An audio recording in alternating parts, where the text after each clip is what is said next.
Allah Subhanahu wa taala kata dekat Nabi Isa, ya Isa bin Maryam, wahai Isa anak Maryam, uzkur ni'mati alaik wa ala walidatik, ingatlah olehmu akan nikmat aku yang aku bagi ke atas engkau dan ke atas ibu engkau.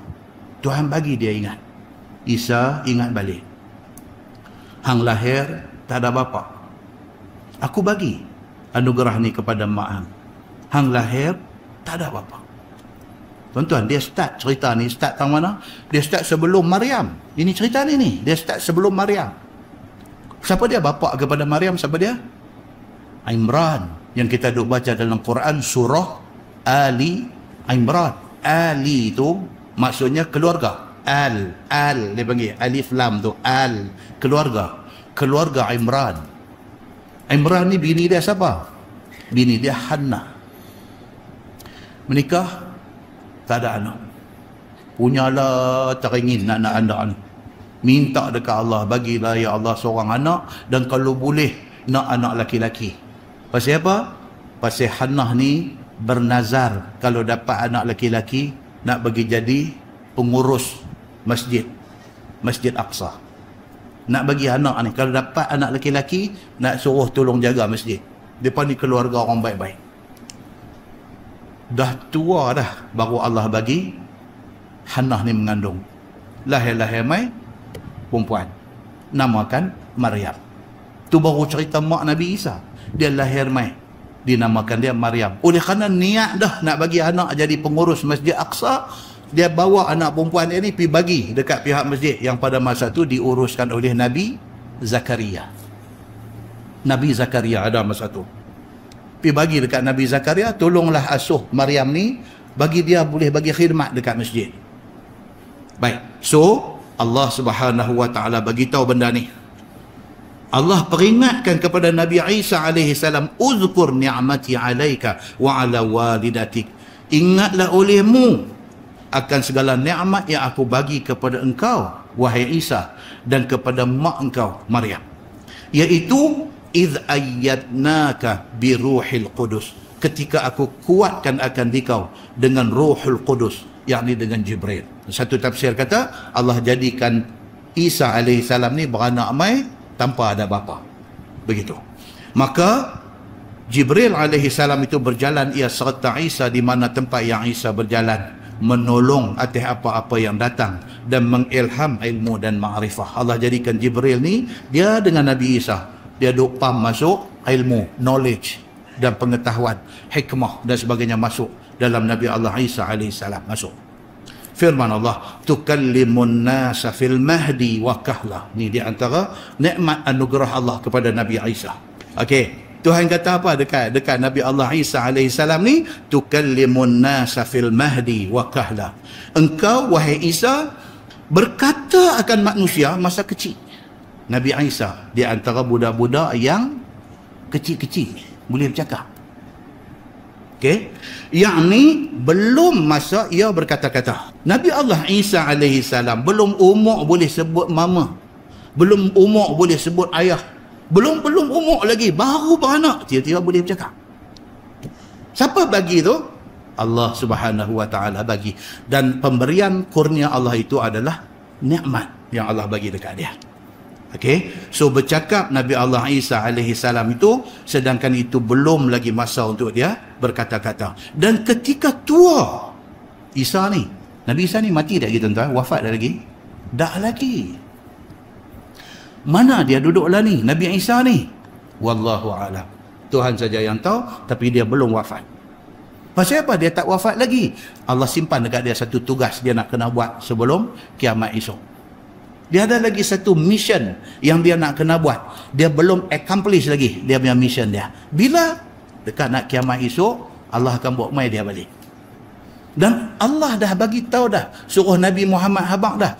Nabi Isa ni nanti turun tang mana, kemudian dia nanti pergi sembahyang subuh dengan siapa, kemudian keadaan dia macam mana, rupa dia lagu mana, diceritakan dah. Cerita yang Nabi sebut tu tally, tuan-tuan. Tally dengan hadis yang menceritakan pada awalnya Nabi cerita tentang Nabi Allah Isa alaihi salam. Dia hari akhirat esok, sebelum kiamat dia nanti mai lagi sekali. dengan mission dia yang dia kena selesaikan. Firman Allah, wa idh 'allamtukal kitaba wal hikmata wat taurata wal injil, dan ketika aku ajar akan dikau kitab.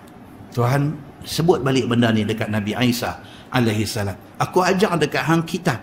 Kitab apa? Kitab Injil, kitab Taurat dan sebagainya. Maka kitab itu menyuruh dan hikmah itu faham, fikir atas rahsia ilmu. Jibril duk ada dengan Nabi Isa, duk bagi dekat dia kefahaman tentang Taurat Nabi Allah Musa alaihi salam dan Injil yang Allah buat turun kepada Nabi Isa alaihi salam, bagi kat dia dan diberikan kepada dia hikmah, kefahaman tentang benda tu. Firman Allah, wa idh takhluqu minat tini kahayati at-tayri biizni fatanfukhu fiha fatakunu tayran biizni. Yang saya sebut bulan lepas ni, Tuhan dia duk sebut biizni. Maksud dia apa? Dengan izin aku, dengan izin aku, dengan izin aku. Dan ketika engkau jadikan daripada tanah itu seperti rupa burung. Nabi Isa dia ambil tanah liat, dia kepai jadi bentuk macam burung. Maka engkau tiup padanya. Nabi Isa tiup, jadi ia burung hidup dan terbang dengan izin aku. Ni Nabi Isa ni, Allah bagi kat dia macam tu. Dia ambil tanah kepai jadi macam rupa burung, dia embuih, jadi hidup, terbang pergi. Baik, sehinggalah gaib daripada mata, jatuh ia.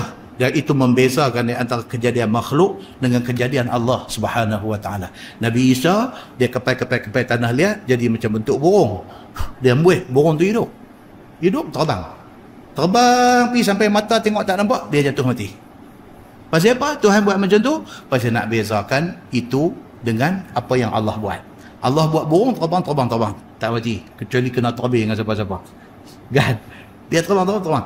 Hak Nabi Isa buat ni, muih hidup ni, dia terbang pergi sampai mata tengok tak nampak, dia jatuh mati.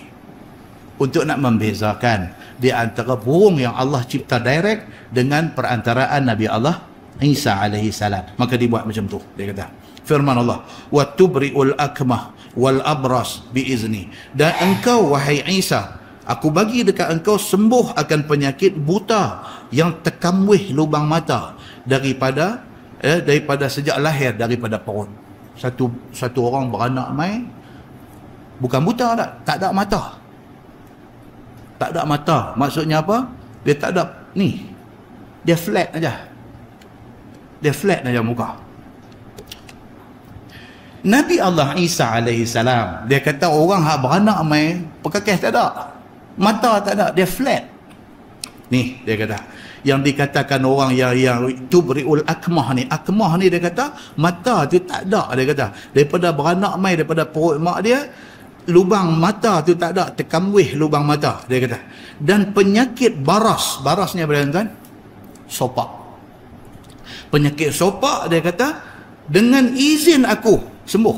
Kalau pergi dekat Nabi Isa alaihissalam, sembuh, mata boleh jadi ada mata dan boleh tengok, sopak boleh hilang. Dia kata wa idh tukhrijul mauta biizni, bahkan dia kata ketika engkau keluar hidup 4 orang yang mati daripada kubur mereka itu. Quran kata apa? Orang mati korek kubur, kemudian Nabi Allah Isa alaihissalam pergi pegang dia, dengan izin Allah hidup balik. Ceritanya sambung ayat tu, wa idh kafaftu bani Israil anka idh ji'tahum bil bayyinat faqala alladhina kafaru minhum in hadha illa sihrun mubin. Dan ketika aku lindungi akan Bani Israel Yahudi daripada engkau, kan Nabi Isa siapa nak bunuh dia? Bani Israel yang nak bunuh dia, yang rigan dia apa-apa semua, lah Allah angkat dia hilang daripada pandangan mata mereka, dan seorang yang tinggal itu diubah muka jadi macam muka dia. Okey, baik. So dia kata apa? Allah kata dia selamatkan Nabi Isa daripada nak kena bunuh dengan Bani Israel Yahudi. Dia kata ketika mencita-cita Bani Israel Yahudi ni nak membunuh engkau wahai Isa, ketika engkau bawa datang akan mereka itu dengan segala mukjizat yang nyata. Bila Nabi Isa klaim kata dia Nabi, bawa kitab Injil, Bani Israel tak boleh terima. So mereka nak bunuh dia. Allah selamatkan dia daripada dibunuh oleh Bani Israel. Maka kata segala kafir Yahudi daripada mereka itu, tiada ini melainkan sihir yang nyata dan bukannya rasul. Mukjizat Nabi Isa yang disebutkan tadi, bila kepai tanah muih burung terbang. Mukjizat Nabi Allah Isa AS, orang yang mata tak nampak boleh jadi nampak, orang yang sopak boleh hilang penyakit sopak, orang mati boleh hidup balik. Bila Bani Israel tengok Nabi Allah Isa AS dengan mukjizat macam tu, mereka kata apa? Mereka kata ini bukan mukjizat, ini sihir yang ada pada Nabi Isa AS.